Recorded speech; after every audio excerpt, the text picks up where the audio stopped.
দরুদ আর সালাম পড়ছি আমাদের নবী, মানবতার মহান শিক্ষক মুহাম্মদুর রাসূলুল্লাহ সাল্লাল্লাহু আলাইহি ওয়াসাল্লামের উপরে।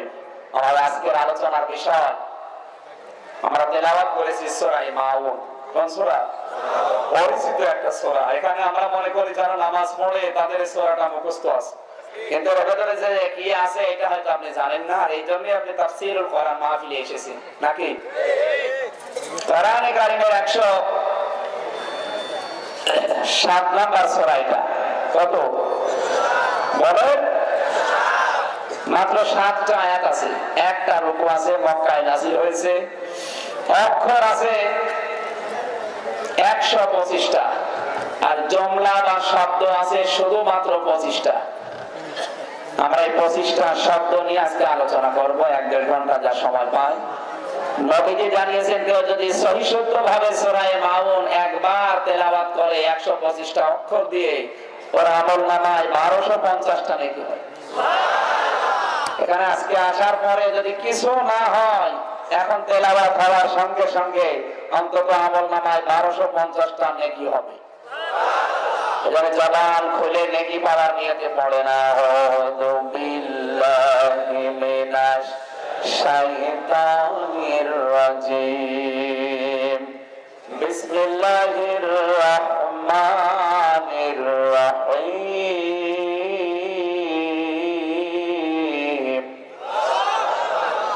আরাআইতাল্লাযী ইউকাযযিবু বিদ্দীন,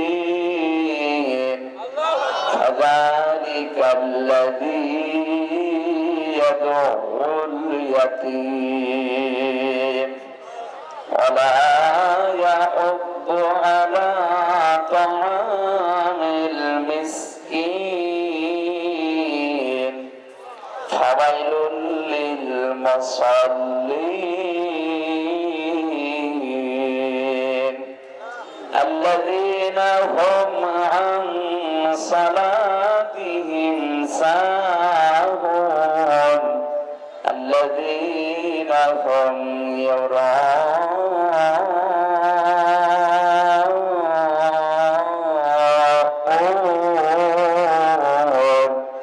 ওয়া ইয়ামনাউনাল মাউন।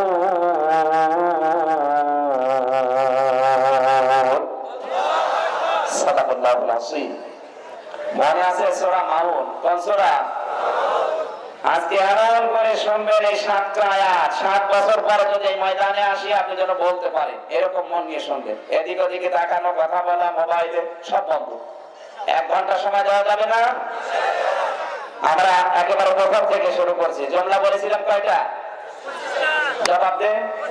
আমার একটা তাফসীর মাহফিল, একটা ক্লাস। এখানে স্যার বসে আছে, ওনারা ক্লাস নেন খুব বেশি হলো 40 থেকে 45 মিনিট। আমরা মনে করেন 1.5 ঘন্টা ক্লাস নিচ্ছি। এই 1-1.5 ঘন্টার ভেতরে আমি যা দেবো, অ্যাডভার্টাইজ করবো, ডেলিভারি দেবো, আপনি যেন এর ভেতরে ধরে রাখতে পারেন আর বাস্তব জীবনে মেনে চলতে পারেন। আজকে 7:30 অনেকগুলো কথা বলেছি, বিশেষ করে এই সংক্রান্ত।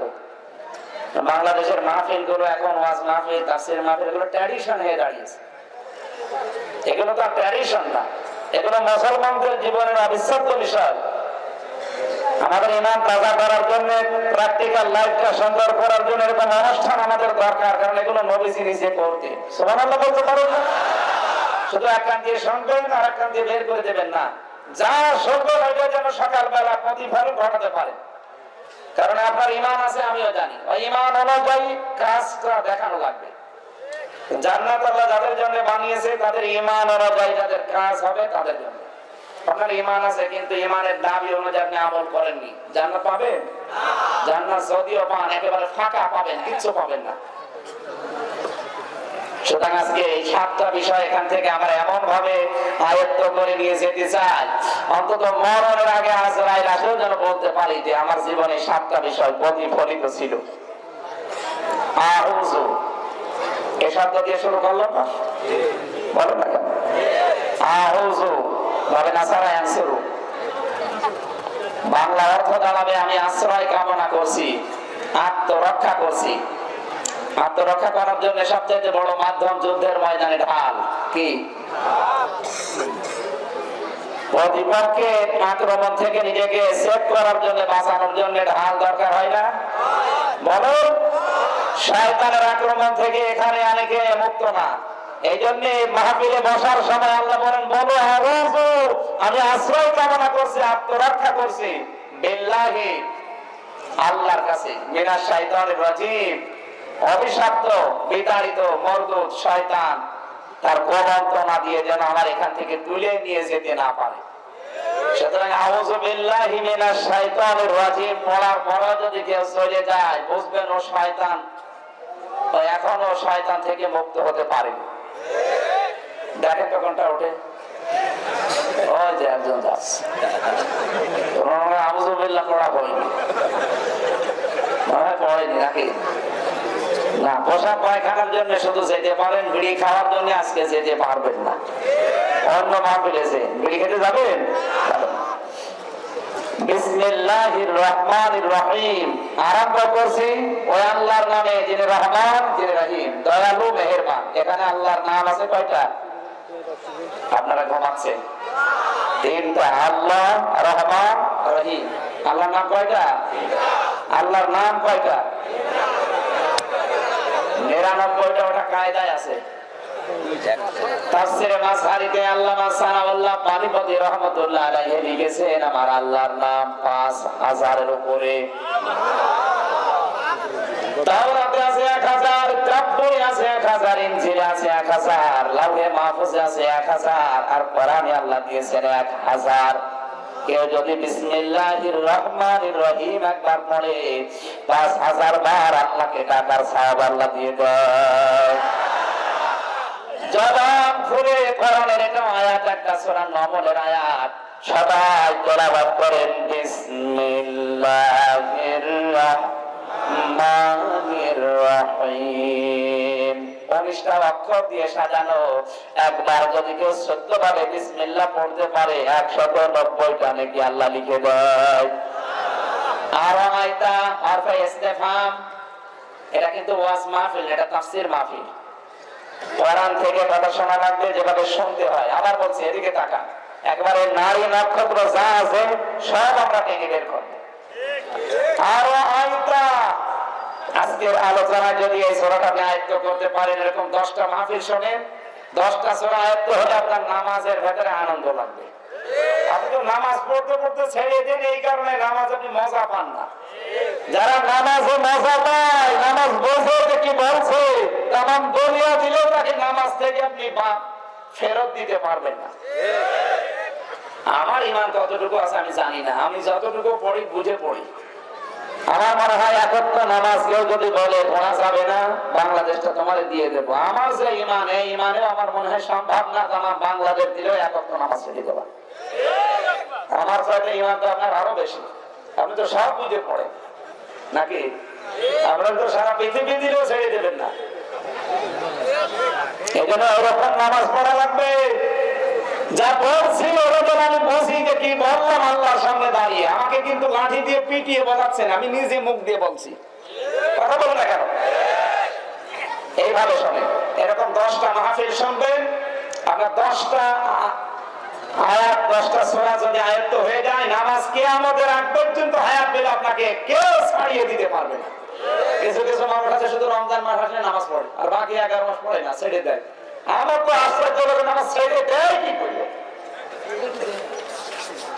এজন্য আমরা যা পড়ি আসলে মেন কথা হচ্ছে বুঝি না।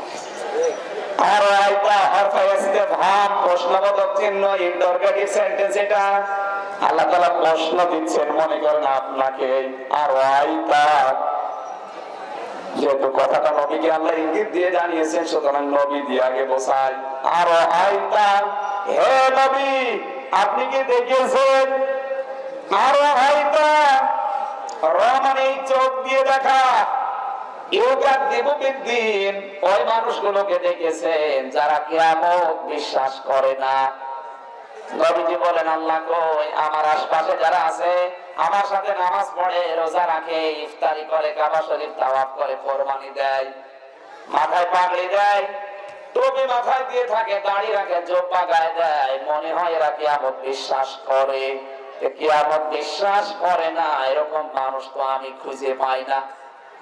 আপনাকে যদি আল্লাহ এখন বলতো মোজাম্মেল তুই কিয়ামতে অবিশ্বাসী মানুষ খুঁজে পাস, উনি তো বলবেন না বাংলাদেশে ৯৬% মুসলমান, আমার সাথে যারা আছে, আমার পাড়ায় যারা বসবাস করে, আমার গ্রামে যারা আছে, আমার দেশে যারা আছে, অধিকাংশ মানুষ দেখলে মনে হয় জান্নাত থেকে পালিয়ে এসেছে। কিয়ামতে অবিশ্বাসী মানুষ আমি খুঁজে পেলাম না। নবীজি ওই কথাই বলেছিলেন আল্লাহ কই, আমি তো পাই না।